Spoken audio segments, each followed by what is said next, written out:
Good morning. We're going to start our live video here this Wednesday morning, April 29th, 7:30 a.m. We'll offer our respects to our predecessor gurus, Haribol Thomas, and proceed here to read and discuss. Joe, good morning. The 7th verse in the 2nd chapter, 1st canto, Srimad Bhagavatam.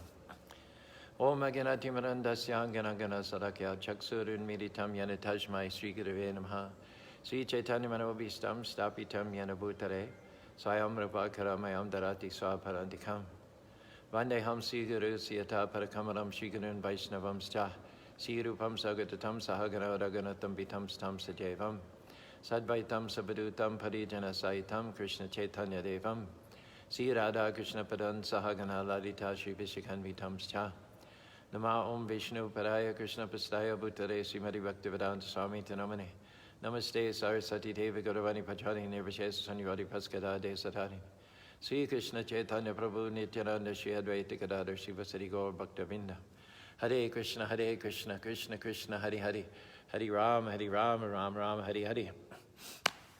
In addition to Thomas and Joe, I'd like to welcome Sundari Priya, Anjali, Brian Mitchell, and Mala also.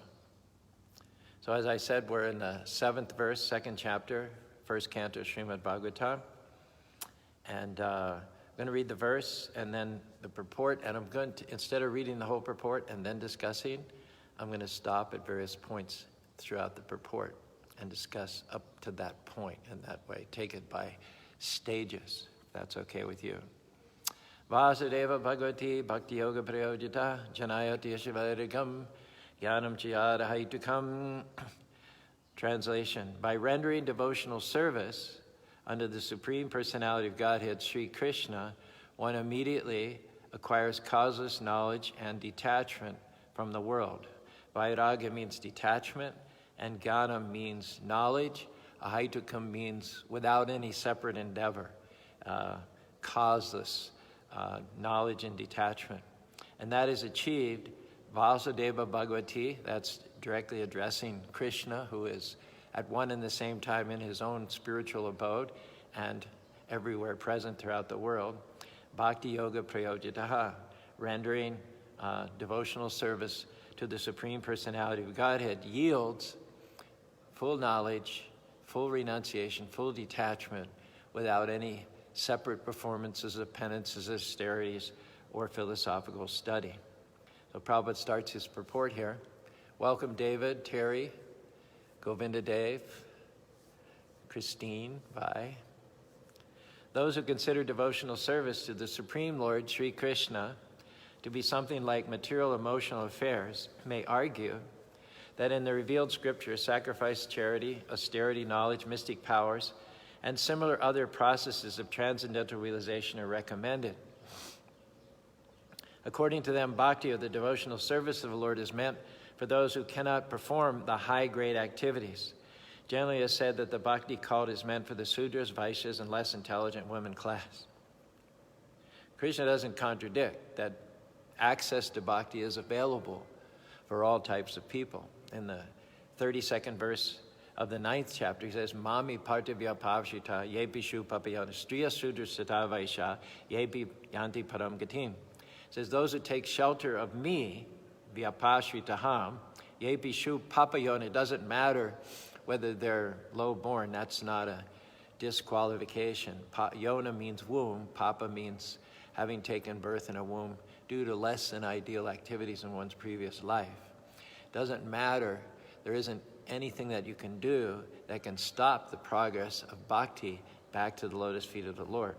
The only one that can stop it really, or can talk you out of it, is you yourself. But Krishna is removing all obstacles, and he's beckoning, he's inviting. He says, I don't allow yourself.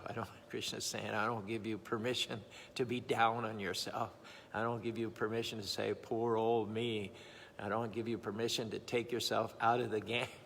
I insist that it doesn't matter what your background is, you are a candidate for going back to home, back to Godhead.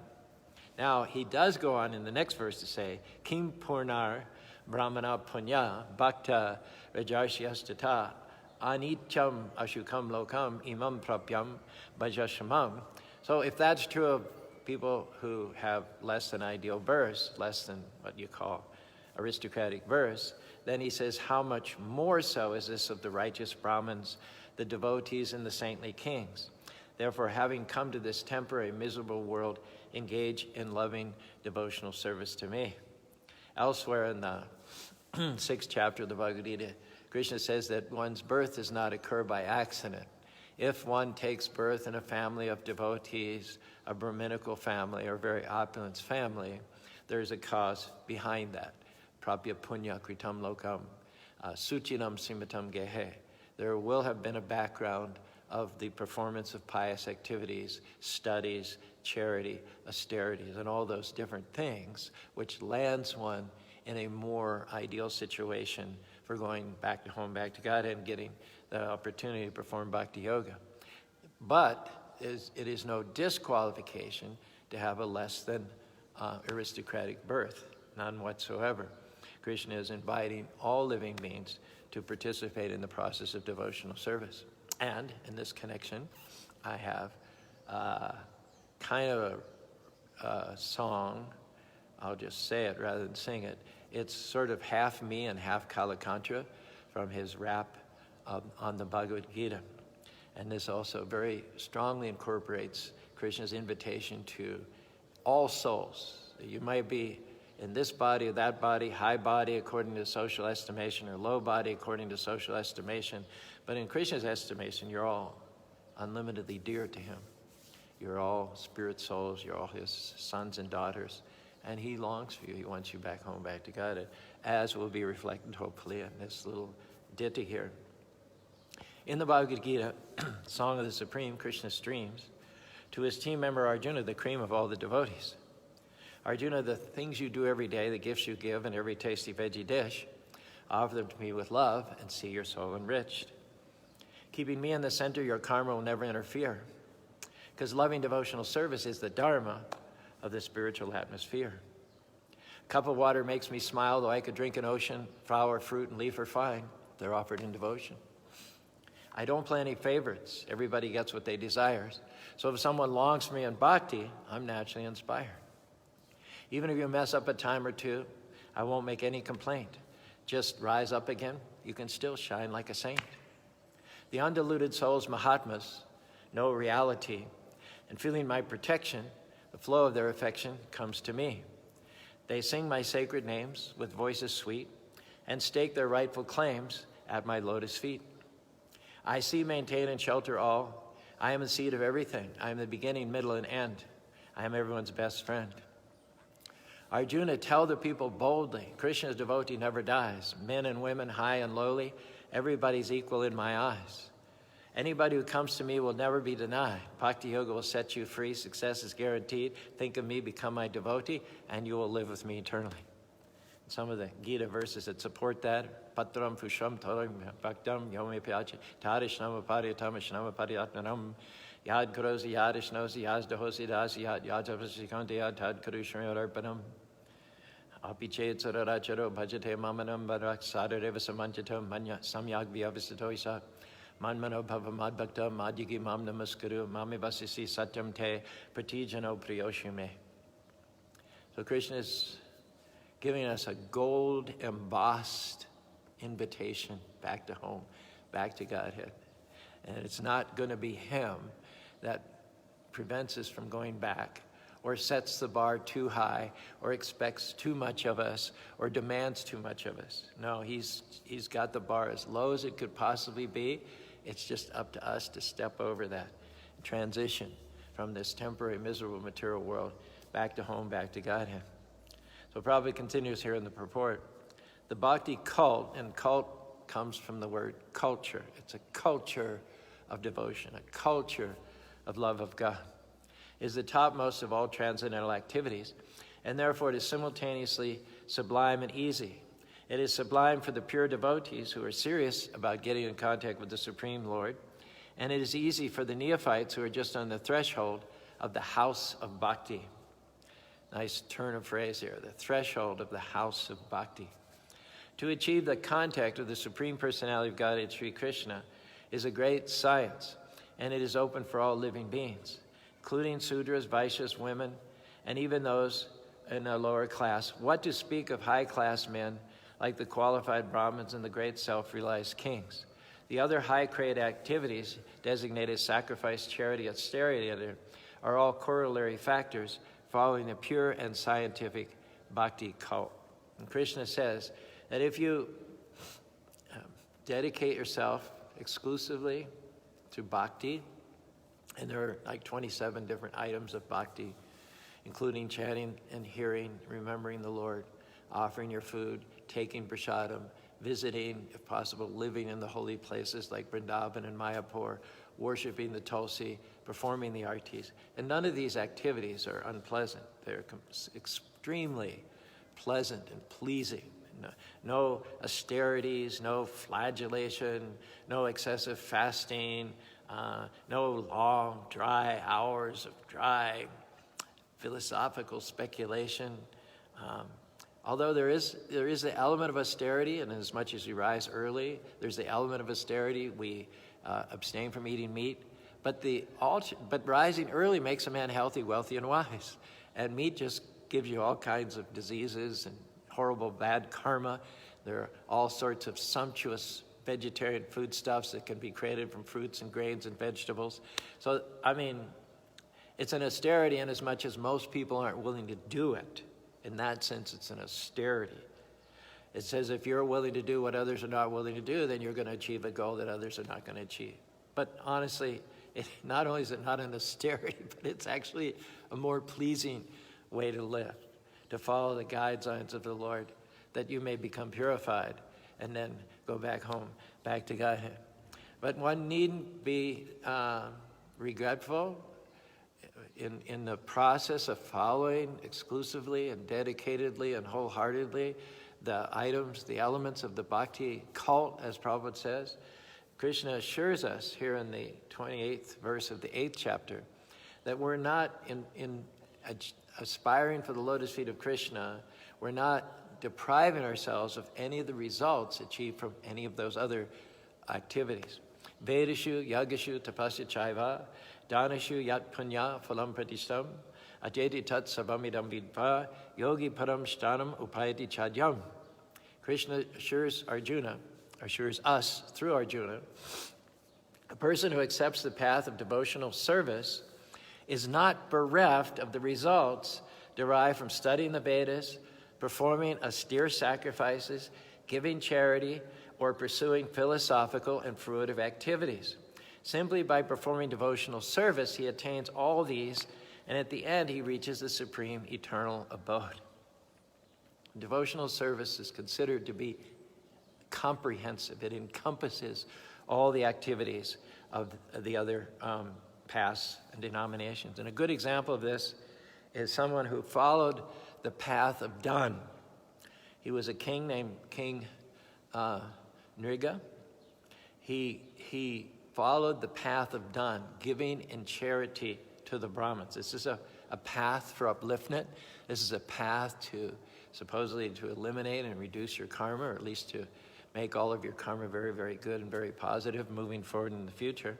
So King Nriga used to give thousands of cows in charity every day to the Brahmins. One day, he gave a bunch of cows to one Brahmin, but one of the best of those cows wandered out of that herd and then wandered back into the herd.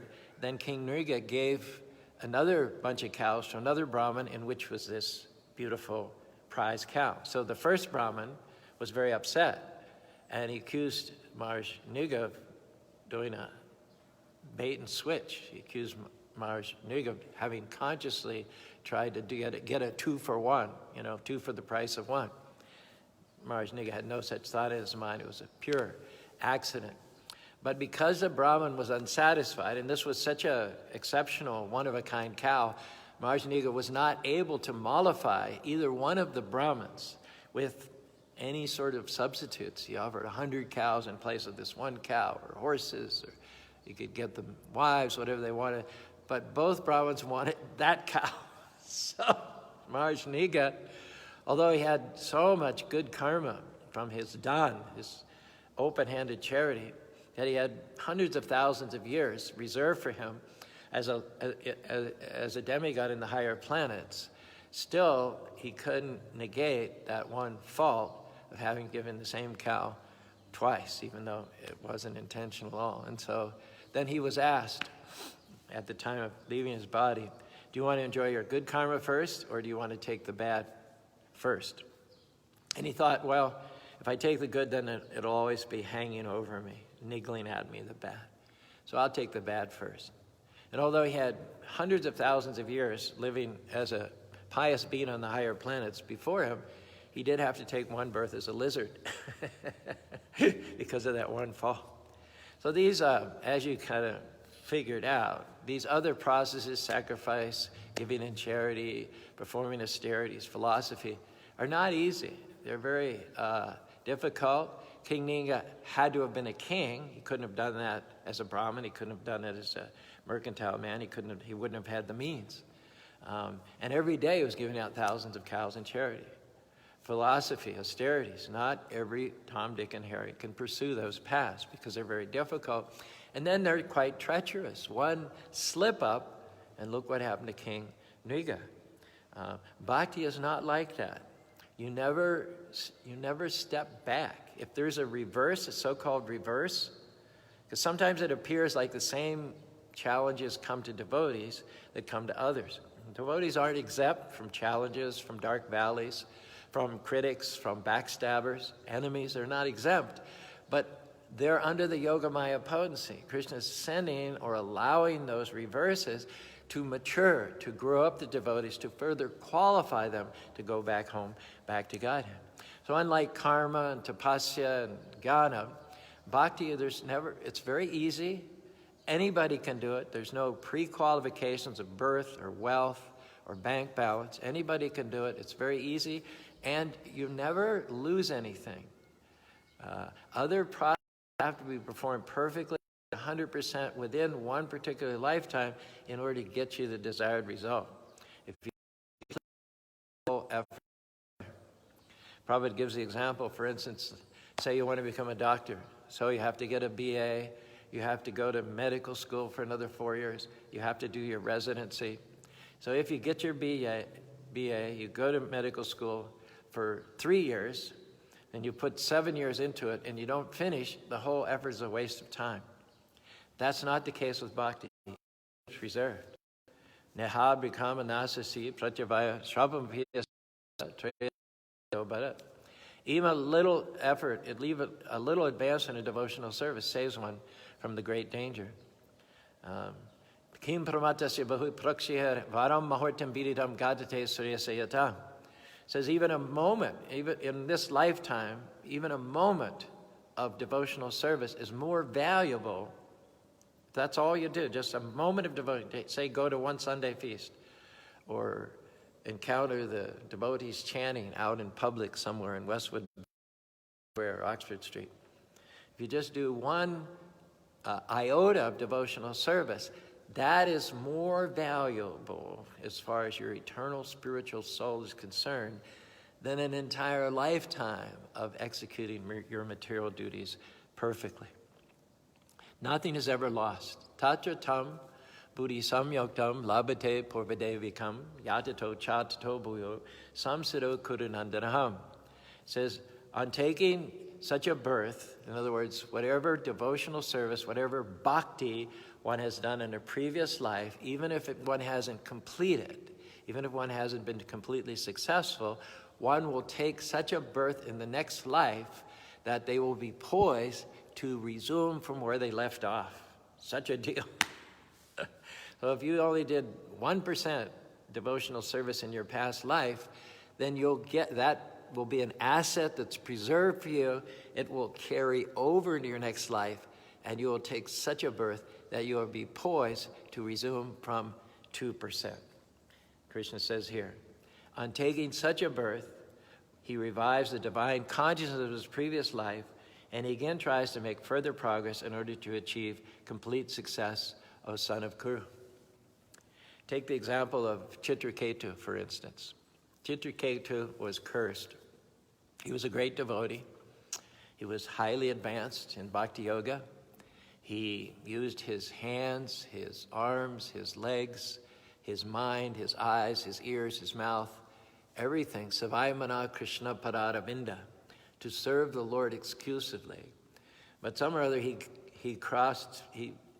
some or other offended unconsciously Parvati, the wife of Lord Shiva, and she cursed Chitraketu to take his next birth as a demon. And so he took his next birth as Brikasura. Now, the interesting thing is that even though he was in the body of a demon, and even though there are those tendencies of the mode of passion, the mode of ignorance to work very robustly, very strongly on a body which is derived from the Asuric race, the demoniac race, nevertheless, that did not affect Vritrasura. He had a demoniac body. He had all the strength and all the mystic powers that go with it. But he had still the heart of Chitraketu. He still had the consciousness of Chitraketu. Not only that, but his memory of his devotional service to Krishna from a previous life had been undiluted, unsullied. In fact, what to speak of a previous life, it says, Narada Muni says, Matir Mayi Navadayam Navipadya Prajasarga Shmitir Chamadin. Shmitir means your recollection of devotional service done in a previous life. Now, Narada had done devotional service in one life. There had been a cosmic devastation where everything was drawn back into the Lord for a vast period of time. There was another recreation, and all the living entities reappeared, just picking up where they left off from their past karma. And Narada Muni also reappeared in that next creation, but his memory of having performed bhakti from a previous creation, which just between you and me was about 311 trillion years ago, was preserved intact. So what to speak of preserving your recollection of Krishna consciousness from a previous life? Narada Muni's testimony is that in his case it was preserved even throughout a devastation, a cosmic annihilation, a vast period of non-manifestation, and extending back into the previous creation. So it is imperishable. It is unassailable. It will not deteriorate over the course of time. So when finally, Vritrasura stood before Indra, and Indra was the one delegated by the demigods and Vishnu to kill Vritrasura. Vritrasura looked forward to it. Now, generally, demons are extremely bodily conscious. They'll commit any sin, any crime, in order to preserve their bodies. But Vritrasura, even though he had the body of a demon, he had the mind of a devotee. And so Indra was so intimidated by the size and the powers of Vritrasura that he hesitated to throw his thunderbolt weapon in order to bring down Vritrasura. So guess what? Vritrasura gave him a pep talk. He said, don't. He said, don't hesitate. This will bring you glory. You're delegated by Vishnu. You don't want to not serve Vishnu. That's not a good policy. The demigods are behind you. Your weapon is especially empowered by the bones of Aditi. So don't be paralyzed out of fear or hesitation. Don't second guess this. Just kill me. And he said, as far as I'm concerned, Ajata Paksha Ivam Mataram Kaga, Stanyanyata Vitsararam, Priyam Priyava Vyusaram, Manovar Diksha to Diksha, Manovar Vindiksha. Ravrinda means lotus-eyed, Mano means mind. As far as Vritrasura is concerned, he says, my mind is not on preserving this body and dragging it out. My mind is on the lotus-eyed Vishnu. And I hanker after returning to devotional service.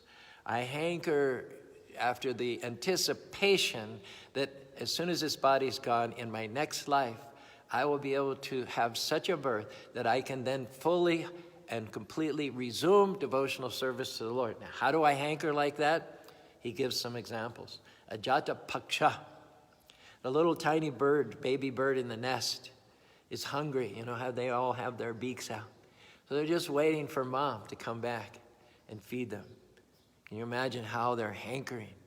for the nourishment that the mom could provide them. Ajata pakshaivam kaga satya yatsa vyusira visanam. As we all know, those of us who are familiar with agriculture and cow raising, it's not good for the baby cow to drink at will from the milk of the mother. The mother produces more milk than is healthy for the baby calf. So therefore, the calf is often allowed to drink a little bit in the morning, and then the mother and the calf are generally separated throughout the day.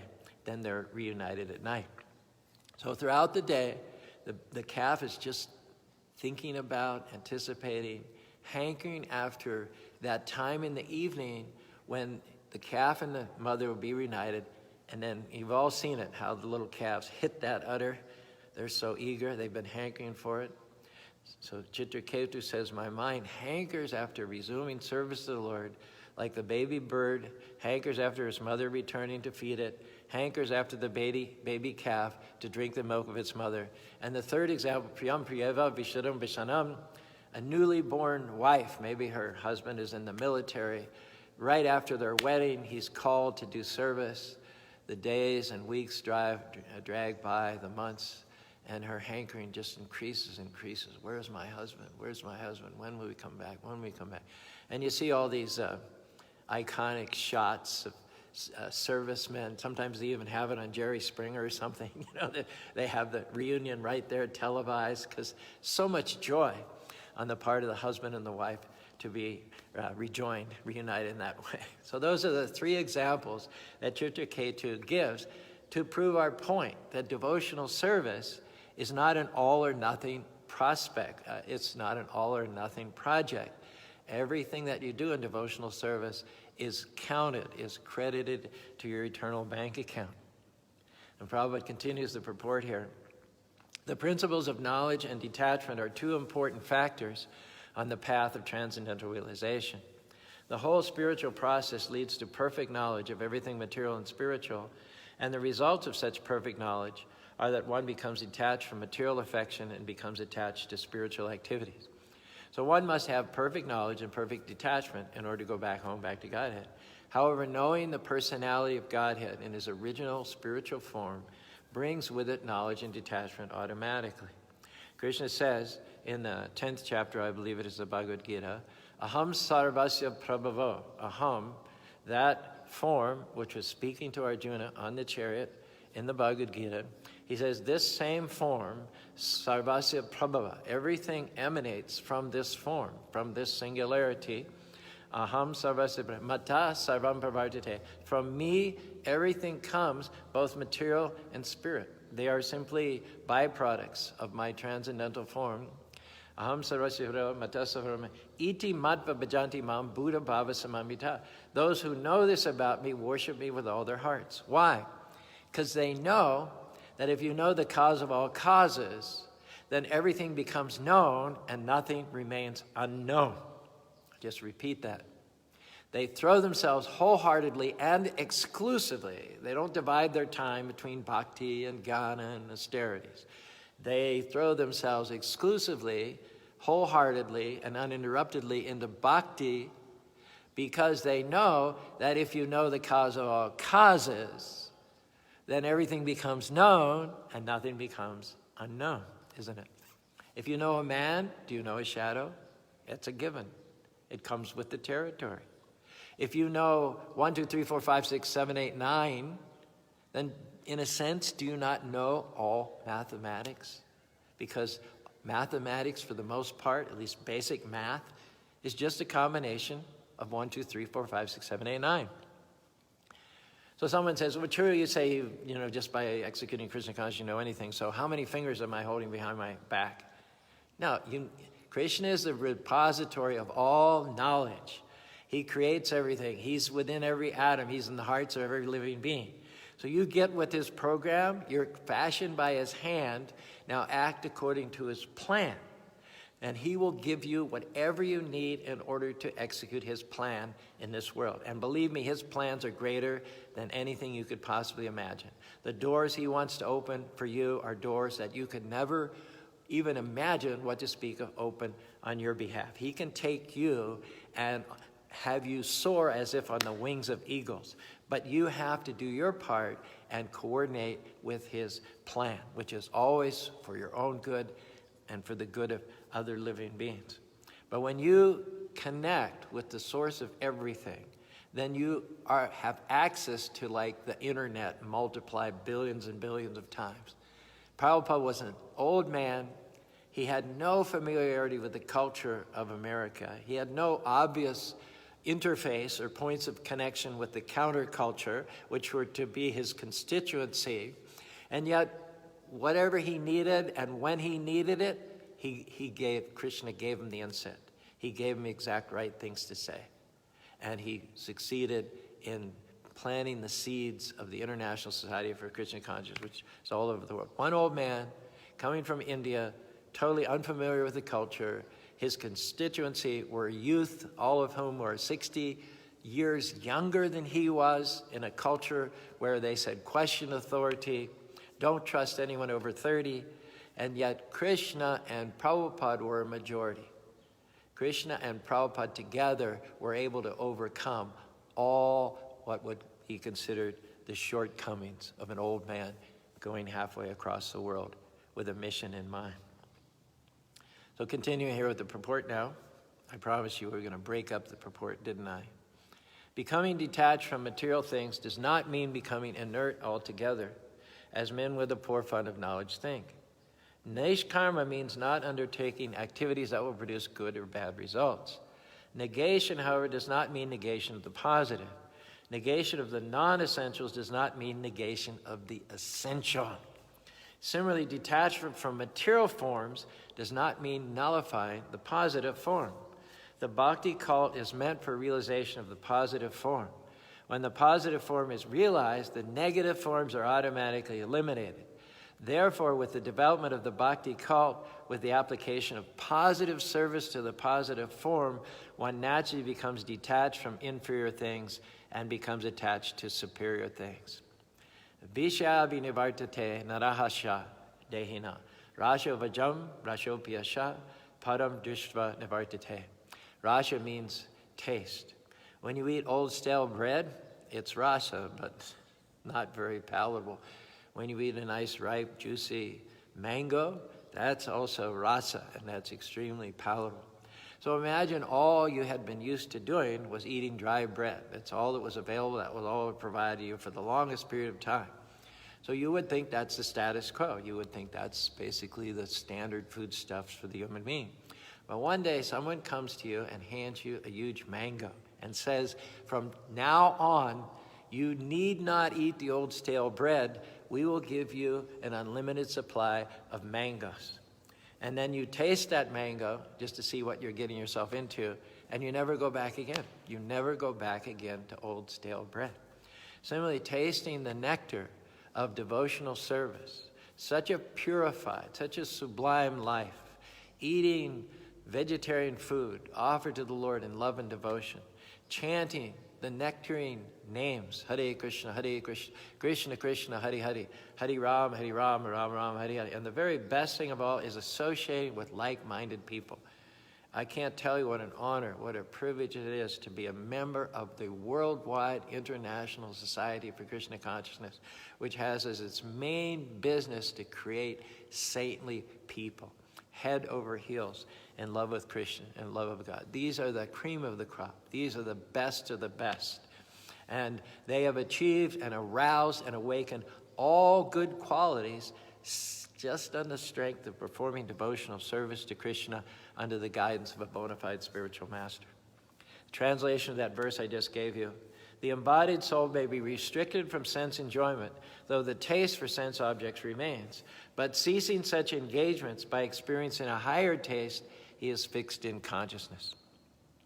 Similarly, Prabhupada continues here, the Bhakti cult, being the supermost occupation of the living being, leads him out of the dry bread area of material sense enjoyment. That is a sign of a pure devotee. He's not a fool, nor is he engaged in the inferior energies, nor does he have material values. This is not possible by dry reasoning. It actually happens by the grace of the Lord. So finally, what is it about bhakti that arouses all good qualities without separate endeavor. That's explained. Krishna says, Mamai vangsha jive loke jiva bhuta sanatana. Mamai vamsa. That Krishna says, all living beings are my parts and parcels. As I am eternal, they are eternal. As I am prosperous, they are innately prosperous. As I am intelligent, they are intelligent. As I am beautiful, they are beautiful. As I am strong, they are strong. In other words, we are qualitatively one with the Lord. The Lord is the reservoir of all bliss and all honesty, all integrity, all good humor, all meaningful, sweet, relational interaction. Whatever is good comes from the Lord. The Lord is the very definition of good. Now we come from Him. How, therefore, can we lack in anything? Quantitatively, of course, we cannot have those qualities to the same degree as the Lord. But qualitatively, we have knowledge, we have bliss, we have honesty, we're attractive, we're creative, we're insightful, we know how to love. So when we awaken our spiritual self, which is constituted of the same stuff that Krishna is constituted of, that in and of itself is perfection. Self-realization, God-realization cannot be separated. If you realize yourself as an eternal part and parcel of Krishna, then you realize Krishna as the eternal whole to be satisfied and served and loved. If you realize Krishna as the eternal whole to be satisfied and served and loved, then you realize that constitutionally you are that loving servant.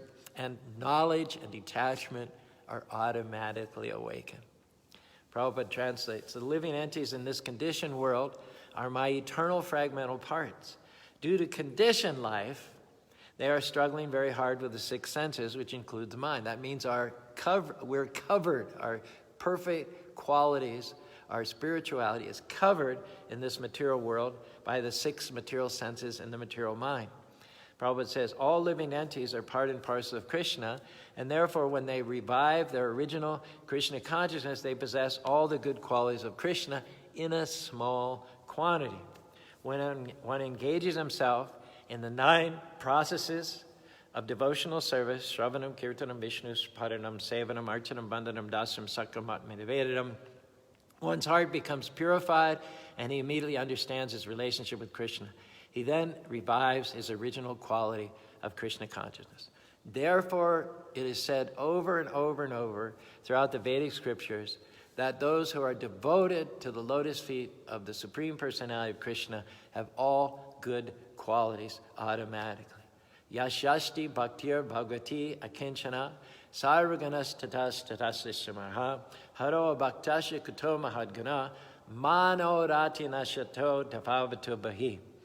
All the demigods and their exalted qualities, such as religion, knowledge, detachment, renunciation, become manifest in the body of one who has developed unalloyed devotion for the Supreme Personality of Godhead, Krishna. It says, without fixity at the lotus feet of Krishna, one's good qualities are seated on the chariot of the mind. Don't sit on the chariot of the mind. Trust me, it's not a good place to be. You know as well as I do, the mind is it is unstable like the wind, changing all the time. And I'll give you a good example. Kamsa. Kamsa was high-born.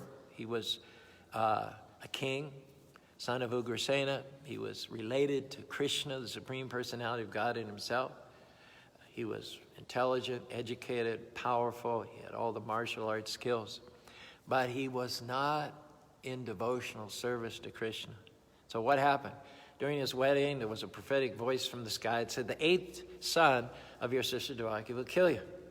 So, fearing for his body, he put Devaki and Vasudeva in prison. No, he didn't. No, he let them free. He didn't imprison them right away. And when Devaki had her first child, Kamsa said, well, it's the 8th son that threatens me, so I'm not going to do any harm to this child. And commendably, at least initially, he let Devaki suckle and nurse her first male child. However, then he got to talking to some of his counselors and advisors, and maybe Narada Muni got in there a little bit too, because he saw a bigger picture. Kamsa changed his mind. He made a good decision originally, and then he changed his mind, and this big, powerful king who had subdued other dynasties and conquered other armies went to where Vasudeva and Devaki were and took that little baby and swung him around until he lost his life. And then he imprisoned Vasudeva and Devaki out of fear for his life. Now that's what we call mano rate nashaditivi, careening on the chariot of the mind. Because that chariot has no direction, it has no control by the intellect, by the soul, or by the supersoul. The chariot of the mind, without reference to the higher self, is just careening here and there, headed for disaster, as happened to Kamsa. He was headed for disaster. On the other hand, take the example of a pure devotee like, let's see, where's the example given? In contrast to Kamsa, who could not be trusted even for a moment to keep his word, even with reference to a small, defenseless little baby and his own sister and brother-in-law. This high-born, educated king was totally untrustworthy because of his lacking the credit of devotional service to the Lord. Now, on the other hand, low-born, not even born in a Hindu culture, he's born in a Muslim culture. We have the example of Haridas Thakur. In the Chaitanya Charitamrita, Haridas Thakur, who was exclusively and unalloyedly engaged in the devotional service to the Lord, is described as being very well-behaved, tolerant, peaceful, magnanimous, and grave. In addition, he spoke very sweetly. His endeavors were very pleasing. He was always patient. He respected everyone. He always worked for everyone's benefit. His mind was free of duplicity, and it was completely devoid of all malicious qualities. These are the original qualities of Krishna, and one becomes a devotee, they automatically become manifest. I'll just read that sentence, write it once more, because it is our conclusion for today's meditation. These are all original qualities of Krishna, and when one becomes a devotee, they automatically become manifest. Prabhupada writes here, in conclusion, one who is a pure devotee has all other good qualities, namely knowledge, detachment, etc. If one is engaged in Krishna consciousness, then automatically sense desires subside without extraneous efforts, and knowledge arises. Therefore, one has to engage himself or herself in Krishna consciousness without hesitation, for this devotional service will instantly help one onto the platform of transcendental consciousness. The highly developed soul always remains satisfied in himself by realizing himself as the eternal servitor of the Supreme Lord. Such a transcendentally situated person remains always happy in his natural position of eternally serving the Supreme Lord. That's our conclusion this morning.